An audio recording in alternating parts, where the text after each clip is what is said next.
माँ ब्रह्मचारिणी का नाम नवरात्रि के 9 दिनों में दूसरे दिन को आता है और वह देवी दुर्गा के 9 स्वरूपों में से एक है।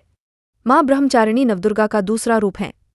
नवरात्रि के दूसरे दिन इनकी पूजा की जाती है। माँ ब्रह्मचारिणी का अर्थ है तपस्या करने वाली स्त्री। माँ ब्रह्मचारिणी की कथा।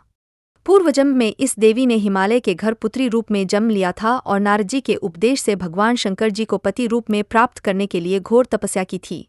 इस कठिन तपस्या के कारण इन्हें तपश्चारिणी अर्थात ब्रह्मचारिणी नाम से अभिहित किया गया। 1000 वर्ष तक इन्होंने केवल फल-फूल खाकर बिताए और 100 वर्षों तक केवल जमीन पर रहकर शाक पर निर्वाह किया। कुछ दिनों तक कठिन उपवास रखे और खुले आकाश के नीचे वर्षा और धूप के घोर कष्ट सहे।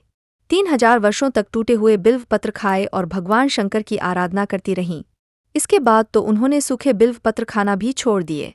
कई हजार वर्षों तक निर्जल और निराहार रहकर तपस्या करती रहीं। पत्तों को खाना छोड़ देने के कारण ही इनका नाम अपर्णा नाम पड़ गया। कठिन तपस्या के कारण देवी का शरीर एकदम क्षीण हो गया।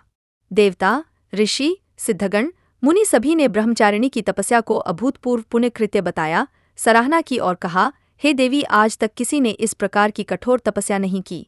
यह तुम्ही से ही संभव थी। तुम्हारी मनोकामना परिपूर्ण होगी और भगवान चंद्रमौली शिवजी तुम्हें पति रूप में प्राप्त होंगे। अब तपस्या छोड़कर घर लौट जाओ। जल्द ही तुम्हारे पिता तुम्हें बुलाने आ रहे हैं। माँ ब्रह्मचारिणी का स्वरूप। माँ ब्रह्मचारिणी का स्वरूप अत्यंत सुंदर और शांत है। इनके 4 हाथ हैं। दाहिने हाथ में जप की माला और बाएं हाथ में कमंडल धारण किए हुए हैं। इनके वाहन नंदी बैल हैं। माता सफेद वस्त्र धारण करती हैं। माँ ब्रह्मचारिणी की पूजा विधि। ब्रह्मचारिणी की मूर्ति या चित्र स्थापित करें।